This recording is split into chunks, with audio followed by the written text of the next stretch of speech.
La Wehrmacht era una máquina de guerra sin igual. Tenía los mejores generales, la mejor doctrina táctica y soldados capaces de hacer lo que ningún otro ejército del mundo podría haber intentado. Pero tenía un secreto que en 1942 ya no podía seguir siendo secreto. Se estaba quedando sin sangre. No sangre de soldados, sangre de petróleo. En 1942 Hitler sabía algo que sus generales discutían en voz baja y que sus economistas calculaban con creciente desesperación. Sin los campos petroleros del Cáucaso, Alemania no podría sostener la guerra más allá de unos pocos meses.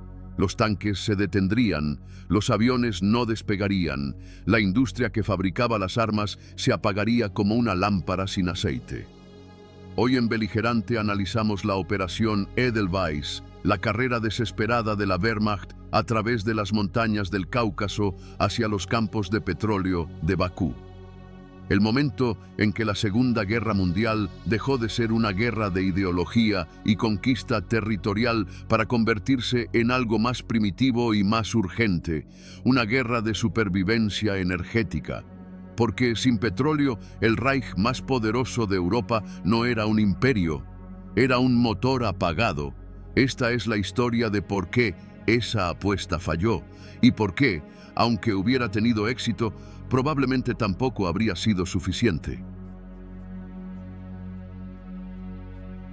Para entender la operación Edelweiss, hay que entender primero el estado real de la economía de guerra alemana en 1942, porque sin ese contexto la operación parece una ambición desmedida de un dictador megalómano, cuando en realidad era algo considerablemente más desesperado.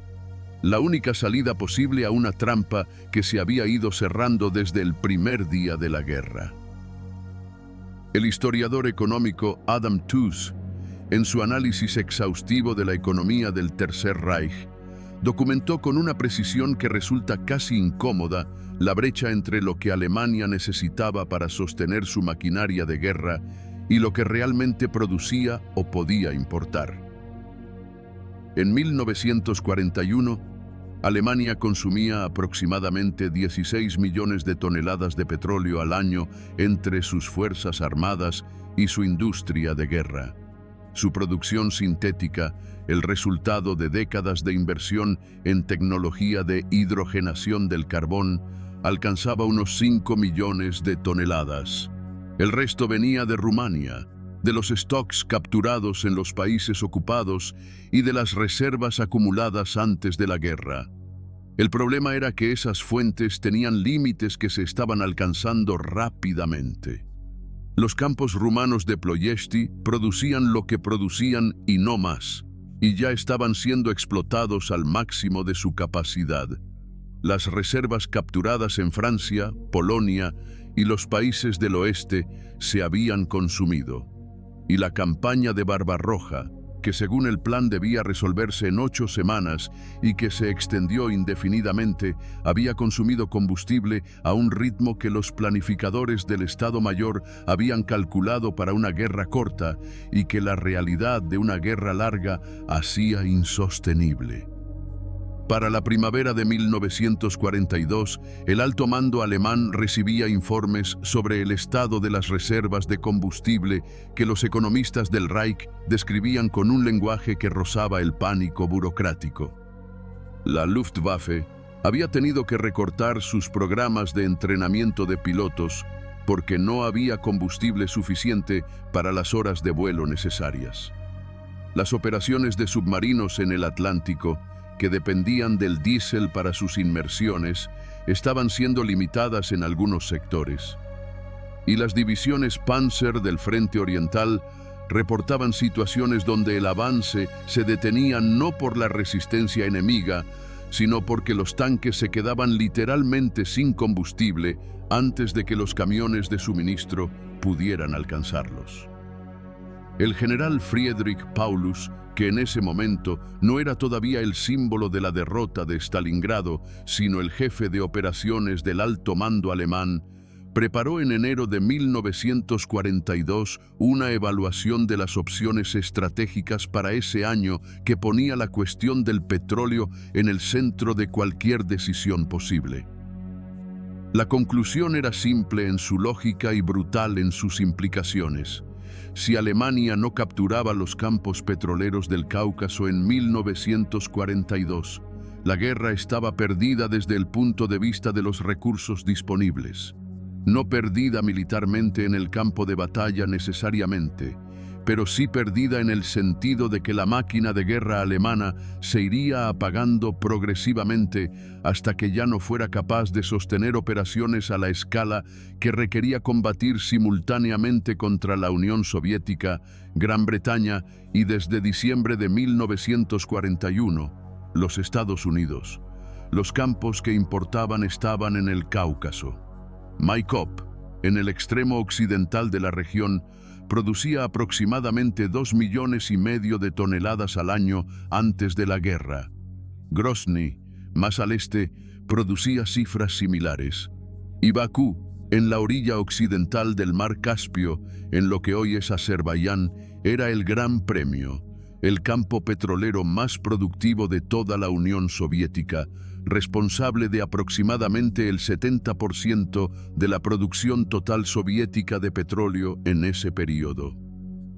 Capturar Bakú no solo privaría a los soviéticos de su principal fuente de combustible para tanques, aviones y camiones. Proporcionaría a Alemania la cantidad de petróleo que necesitaba para sostener la guerra indefinidamente. Era, en teoría, la solución perfecta a un problema existencial.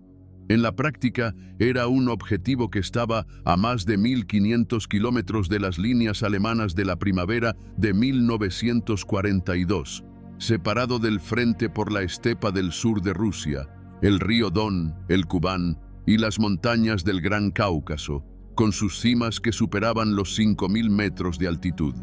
El plan que emergió de ese análisis fue la Operación Azul, el nombre en clave para la gran ofensiva de verano de 1942 en el frente oriental. A diferencia de Barbarroja, que había atacado en 3 direcciones simultáneas hacia Leningrado, Moscú y Kiev, la Operación Azul concentraba el esfuerzo en el sur. El objetivo estratégico principal era el Cáucaso y su petróleo. Stalingrado, la ciudad industrial sobre el Volga, era originalmente un objetivo secundario, un flanco que debía ser asegurado para proteger el avance hacia el sur más que un objetivo en sí mismo. El diseño de la operación reflejaba la escasez de recursos que la motivaba. Alemania no tenía en 1942 los medios para lanzar una ofensiva a la escala de Barbarroja. Lo que tenía era suficiente para una campaña concentrada en el sur, con la condición de que funcionara con la velocidad que el plan requería. Y para que funcionara, dependía de que los aliados rumanos, húngaros e italianos que cubrirían los flancos del avance pudieran sostener la presión soviética sin las divisiones alemanas de primera línea que no habría para reforzarlos. Esa dependencia era la debilidad estructural del plan que nadie en el alto mando alemán quiso señalar con suficiente énfasis antes del inicio de la campaña, probablemente porque señalarla significaba admitir que el plan entero era un riesgo calculado que bordeaba la apuesta desesperada. La Operación Azul comenzó el 28 de junio de 1942 con el avance del Grupo de Ejércitos Sur, que para la ocasión fue dividido en 2 formaciones. El Grupo de Ejércitos A, con la misión de avanzar hacia el Cáucaso, y el Grupo de Ejércitos B, con la misión de avanzar hacia el Volga y asegurar el flanco norte. El inicio del avance fue, como en el verano anterior, de una velocidad y una eficiencia que generaron en el alto mando alemán una euforia que la experiencia del año anterior debería haber moderado, pero que en cambio se disparó con una intensidad casi idéntica. Las divisiones Panzer del general Ewald von Kleist avanzaron hacia el sureste con una velocidad que en los primeros días superó incluso las previsiones más optimistas.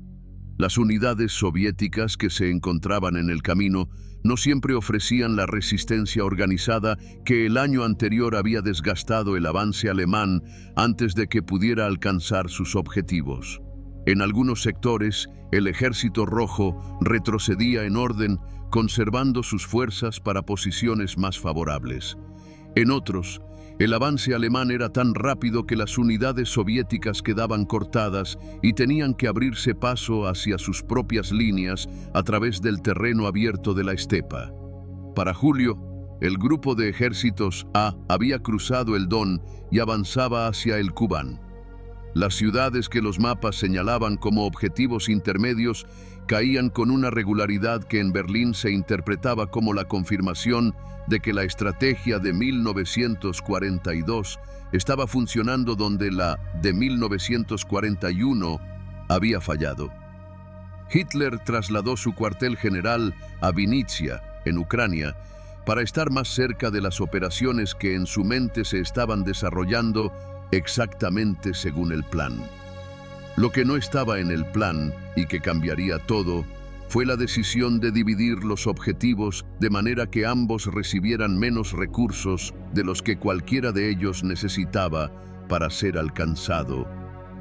La lógica original había sido clara. Primero asegurar el Volga en Stalingrado para proteger el flanco norte, luego concentrar el esfuerzo en el Cáucaso. Pero a medida que la resistencia soviética en Stalingrado se fue endureciendo y la ciudad adquirió el peso simbólico que le daba llevar el nombre del propio Stalin, la distribución de fuerzas entre los dos grupos de ejércitos fue cambiando de manera que ningún documento oficial reflejaba con claridad, pero que los mapas de despliegue mostraban sin posibilidad de interpretación alternativa. Los recursos que debían ir al Cáucaso se quedaban en Stalingrado, y los recursos que llegaban al Cáucaso eran insuficientes para el objetivo más ambicioso y más distante de toda la campaña.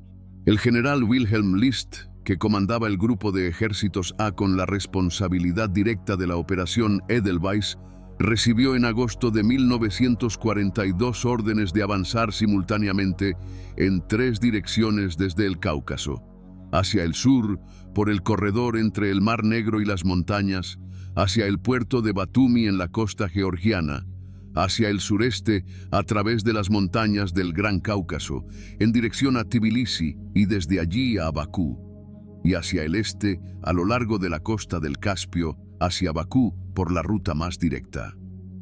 3 objetivos divergentes, con fuerzas que eran insuficientes para alcanzar uno de ellos con autoridad y que repartidas entre 3 se diluían hasta la impotencia operativa. List señaló el problema. La respuesta de Hitler fue relevarlo del mando y asumir él mismo, durante un periodo, el control directo del grupo de ejércitos A desde su cuartel general en Ucrania, a más de 1000 kilómetros del terreno que intentaba dirigir. Fue uno de los momentos más reveladores de la campaña. El momento en que la distancia entre la realidad del terreno y la fantasía del mapa en el despacho del dictador se hizo visible de manera que ya no podía ser ignorada. Porque el terreno del Cáucaso no era la estepa del sur de Rusia. Era algo completamente diferente, y esa diferencia determinó el destino de la operación de manera más definitiva que cualquier decisión táctica. El Gran Cáucaso es una cadena montañosa que en sus puntos más altos supera los 5000 metros, con un perfil que no tiene equivalente en Europa occidental. Los pasos de montaña que conectan el norte con el sur, los únicos caminos transitables para fuerzas militares de cierta entidad, estaban a altitudes que hacían irrelevante todo el equipo motorizado con el que el ejército alemán había conquistado media Europa. Los tanques no podían subir esos pasos, los camiones de suministro tampoco, y los aviones, que habían sido el brazo ejecutor de la Blitzkrieg en terreno abierto, operaban con dificultad en las condiciones meteorológicas de alta montaña, donde las tormentas llegaban sin previo aviso y los pilotos que no conocían el terreno se estrellaban contra paredes de roca que no aparecían en los mapas con suficiente detalle. El único tipo de soldado que podía combatir de manera efectiva en ese entorno era el que había sido entrenado específicamente para él. Y Alemania tenía esos soldados. Los Gebirgsjäger, los cazadores de montaña, eran una fuerza de élite que llevaba años entrenando en los Alpes bávaros y austriacos para exactamente ese tipo de combate. Ligeros, capaces de moverse a altitudes donde otros soldados tenían dificultad para respirar, entrenados para operar con mínimo apoyo logístico y para orientarse en terreno donde las referencias habituales desaparecen bajo la roca y la nieve. La primera división de Gebirgsjäger fue el filo más afilado de la Operación Edelweiss en las montañas del Cáucaso. Sus soldados avanzaron por pasos que la inteligencia soviética había considerado demasiado difíciles para una fuerza militar convencional. Tomaron posiciones a altitudes que hacían del simple acto de respirar un esfuerzo, y el 21 de agosto de 1942 plantaron la bandera alemana en la cima del Elbrus, el punto más alto del Cáucaso y de toda Europa, a 5.642 metros de altitud. El gesto fue espectacular. Fue también, en términos militares, completamente irrelevante. El Elbrus no estaba en el camino hacia Bakú.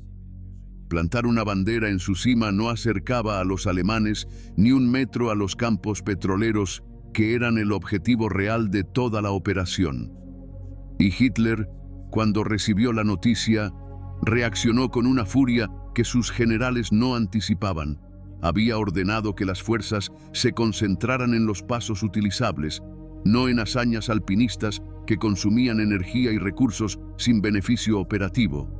Pero la rabia de Hitler ante la bandera en el Elbrus era, en cierto modo, la reacción de quien ve un síntoma de un problema más profundo y lo confunde con el problema en sí. Los Gebirgsjäger no habían escalado el Elbrus por capricho. Lo habían escalado porque era lo que podían hacer con las fuerzas que tenían disponibles. Y lo que podían hacer con esas fuerzas en los pasos que sí importaban era, como descubrieron rápidamente, considerablemente menos de lo que el plan requería. El teniente Heinz Gärtner, de la primera división de Gebirgsjäger, escribió en sus cartas a su familia durante las operaciones en el Cáucaso una descripción de las condiciones de combate en alta montaña que captura la naturaleza específica de esa guerra dentro de la guerra. Llevamos 4 días combatiendo por un paso que en el mapa parece un punto sin importancia. En la realidad, es un corredor de roca donde solo pueden avanzar 2 hombres en paralelo, con paredes verticales a cada lado y con los soviéticos arriba, tirando desde posiciones que no podemos ver desde abajo.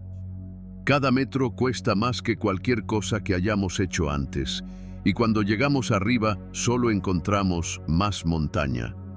Aquí no hay línea del frente. Hay cima tras cima tras cima, y en cada una puede haber soviéticos esperando. Lo que Gärtner describía era el problema fundamental del combate en alta montaña, que las ventajas que hacían a los Gebirgsjäger superiores en ese entorno eran exactamente las mismas que los hacían insuficientes para el objetivo estratégico que se les había asignado. Podían moverse donde otros no podían, pero no podían llevar consigo el peso logístico que una operación de esa escala requería. Y sin ese peso logístico, tomar un paso de montaña era un éxito táctico que no se podía explotar estratégicamente porque no había camiones, no había artillería pesada y no había suministros suficientes para convertir la posición tomada en una plataforma para el siguiente avance. El mayor Hans von Höslin, oficial de Estado Mayor de la misma división, fue más directo en el informe que elevó a sus superiores en septiembre de 1942. Para alcanzar los objetivos asignados en el sur del Cáucaso, con las fuerzas disponibles y las líneas de suministro actuales, sería necesario un milagro logístico que no está dentro de mis atribuciones producir. Podemos tomar los pasos. No podemos sostener posiciones más allá de ellos sin un nivel de suministro que no existe. El informe de von Höslin describía una realidad que en ese momento se estaba manifestando de manera igualmente dolorosa en el sector occidental de la operación, donde las fuerzas alemanas avanzaban por el corredor entre el Mar Negro y las montañas hacia los puertos georgianos. El 9 de agosto de 1942, las tropas del Grupo de Ejércitos A llegaron a Maikop. Era el primero de los grandes campos petroleros del Cáucaso. Era el objetivo que la campaña había perseguido durante semanas de avance a través de la estepa y las primeras estribaciones de las montañas. Y era un campo en llamas. Los ingenieros soviéticos habían tenido tiempo suficiente para ejecutar el plan de demolición que el Estado Mayor del Ejército Rojo había preparado con una minuciosidad que contrastaba de manera casi hiriente con la improvisación que a menudo se atribuye al lado soviético. Antes de retirarse de Maikop, los soviéticos habían destruido sistemáticamente todo lo que hacía útil un campo petrolero. Los pozos estaban obturados con hormigón y explosivos, las refinerías estaban demolidas hasta los cimientos, los depósitos de almacenamiento estaban quemados, las bombas estaban destruidas, las tuberías estaban reventadas en múltiples puntos y los registros técnicos que habría necesitado cualquier ingeniero para reconstruir las instalaciones habían desaparecido con las fuerzas soviéticas en retirada.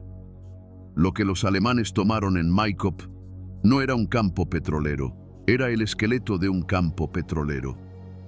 La infraestructura que habría tardado años en construirse había sido destruida en días con una eficiencia que los ingenieros alemanes enviados a evaluar el daño describieron en sus informes con una honestidad que sus superiores habrían preferido no leer. El ingeniero de la empresa IG Farben, Kurt Weihrauch, que fue enviado a Maikop en agosto de 1942 como parte de un equipo técnico de la organización Berg, la estructura creada específicamente para gestionar los campos petroleros capturados, escribió en su informe inicial: el estado de las instalaciones no permite ninguna estimación razonable sobre cuándo podría reanudarse la producción. Los daños son sistemáticos y completos. No se trata de la destrucción que produce el combate o el bombardeo aéreo, donde algunos elementos quedan intactos por azar. Se trata de una demolición técnica deliberada, ejecutada por personas que entendían exactamente qué debían destruir para hacer el campo inutilizable durante el máximo tiempo posible. Mi evaluación provisional es que no habrá producción significativa en menos de un año, posiblemente más. Weihrauch era optimista. Maikop no volvió a producir petróleo en cantidad significativa durante la ocupación alemana, que terminó en enero de 1943, cuando el avance soviético obligó a la retirada. En los 5 meses que los alemanes controlaron el campo, la producción total fue de aproximadamente 72 toneladas de petróleo. 72 toneladas en un campo que antes de la guerra producía 2,5 millones de toneladas al año. El patrón de destrucción que los soviéticos aplicaron en Maikop se repetiría en cada instalación petrolera que los alemanes llegaran a amenazar en el Cáucaso. No fue improvisación. Era la aplicación de una doctrina de tierra quemada que Lenin había teorizado en la Guerra Civil Rusa y que Stalin había convertido en instrucción operativa desde el inicio de Barbarroja: si el enemigo va a tomar algo, que tome ruinas.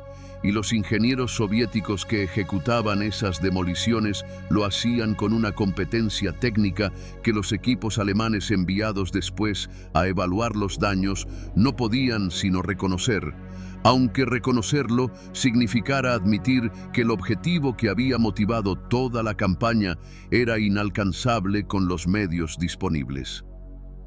Pero hay algo más en la historia de Maikop y de toda la operación Edelweiss que el relato de la destrucción sistemática no captura completamente. Es la realidad logística que habría esperado a los alemanes incluso si hubieran llegado a campos intactos, y que convierte la pregunta de si la operación podría haber tenido éxito en algo considerablemente más complejo de lo que parece a primera vista. Bakú, el objetivo final, estaba a más de 1000 kilómetros de Maikop por la ruta más directa.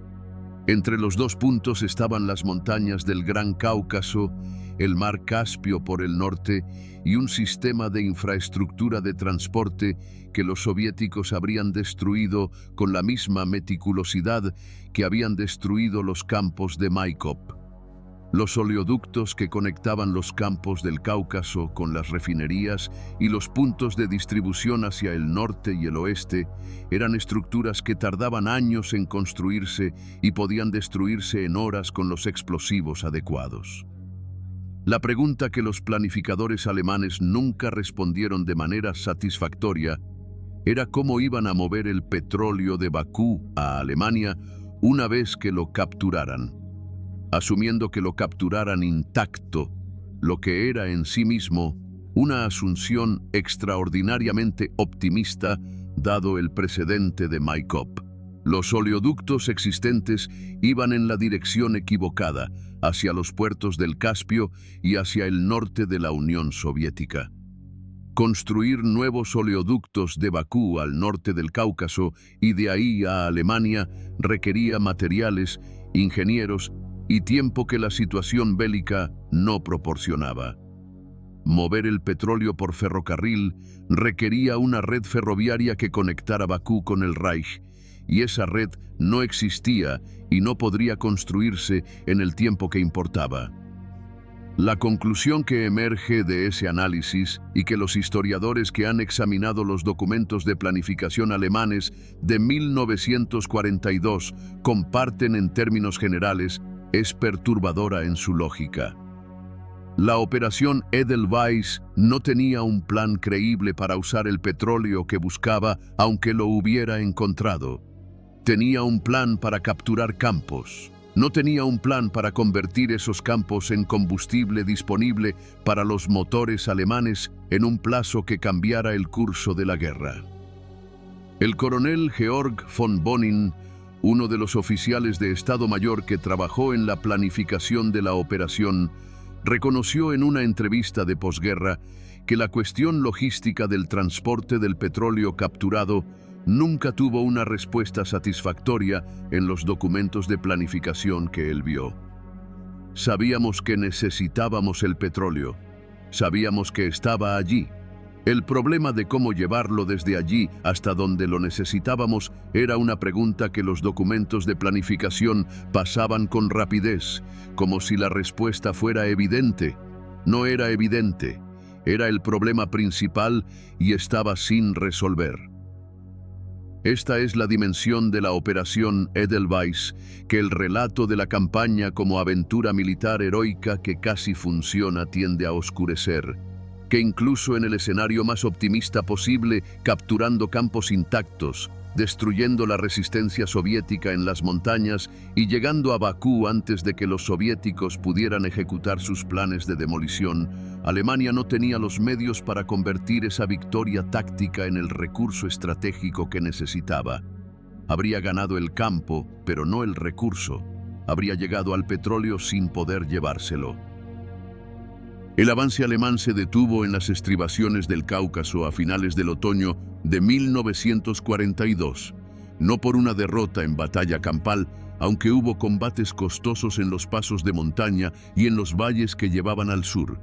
Se detuvo porque los recursos disponibles se habían agotado en el avance previo, porque las líneas de suministro a través de la estepa y las primeras montañas eran demasiado largas y demasiado frágiles para sostener un impulso adicional y porque el frente soviético en el Cáucaso, a diferencia del frente de la estepa, no había colapsado sino que se había consolidado en posiciones defensivas que aprovechaban el terreno de una manera que las unidades disponibles no podían superar. Y entonces llegaron las noticias de Stalingrado. El cerco del Sexto Ejército de Paulus, completado el 23 de noviembre de 1942, cambió de golpe las prioridades del alto mando alemán.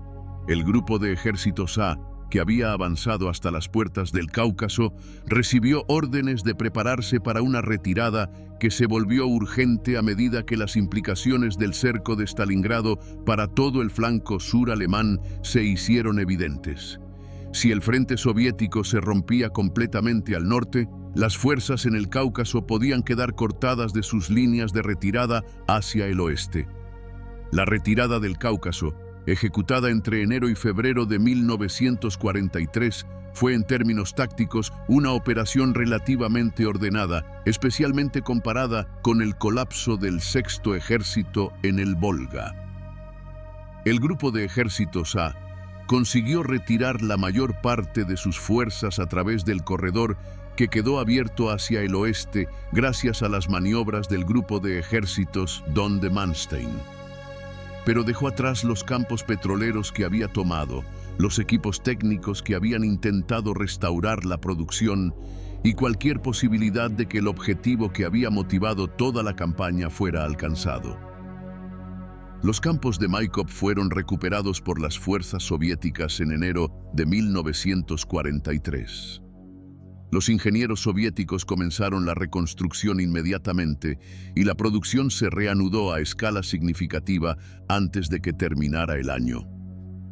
El petróleo que Alemania necesitaba para ganar la guerra continuó fluyendo, pero no hacia Berlín, sino hacia los tanques del Ejército Rojo que avanzarían hacia el oeste durante los 2 años siguientes. El cabo Conrad Fischer, de una unidad de infantería del grupo de ejércitos A, que participó tanto en el avance como en la retirada, escribió en el cuaderno que llevaba desde el inicio de la campaña una entrada fechada en febrero de 1943, durante la retirada. Estuvimos meses avanzando hacia algo que nunca llegamos a ver. Ahora volvemos por el mismo camino, mirando el terreno que tomamos y que ahora dejamos. Los hombres no hablan mucho, hay poco que decir. Fuimos a buscar petróleo y volvemos con las manos vacías y con menos gente de la que salimos. Eso es todo lo que hay que contar. Fischer tenía razón. Eso era todo lo que había. Y sin embargo, incluso en la derrota, la Operación Edelweiss revela algo sobre la naturaleza de la guerra industrial del siglo XX que va más allá de la campaña específica. Revela que las guerras modernas no se ganan o se pierden únicamente en los campos de batalla. Se ganan o se pierden en las fábricas, en los yacimientos, en los oleoductos y en los sistemas ferroviarios que conectan los recursos con las máquinas que los usan. Alemania entró en la Segunda Guerra Mundial con una doctrina táctica brillante y una base de recursos energéticos que era estructuralmente insuficiente para el tipo de guerra que esa doctrina iba a generar. La Operación Edelweiss fue el intento más desesperado y más ambicioso de resolver esa contradicción fundamental. Y falló no solo porque el Ejército Rojo la detuvo, sino porque la solución que buscaba habría sido insuficiente incluso si la hubiera alcanzado. El Reich más poderoso de Europa tenía los mejores generales, los mejores tanques y la mejor doctrina de combate de su época. Pero estaba construido sobre una base energética que no podía sostener las ambiciones que esa doctrina generaba. Y ninguna victoria en las montañas del Cáucaso iba a cambiar esa realidad estructural de manera suficientemente rápida para alterar el resultado de una guerra que ya en 1942 se decidía tanto en los Urales, donde las fábricas soviéticas producían tanques más rápido de lo que podían ser destruidos, como en el frente donde esos tanques combatían. La pregunta que les dejamos para el debate es esta. Si Hitler hubiera destinado los recursos de las Wunderwaffe, los proyectos de armas tecnológicamente complejas y de producción limitada, a resolver el problema logístico del Cáucaso antes del inicio de la campaña, la Operación Edelweiss habría podido alcanzar Bakú y explotar sus campos, o la contradicción entre los objetivos estratégicos alemanes y los recursos disponibles era tan fundamental que ninguna decisión diferente en la asignación de medios habría cambiado el resultado final. Cuéntenoslo en los comentarios. Estamos leyendo todo.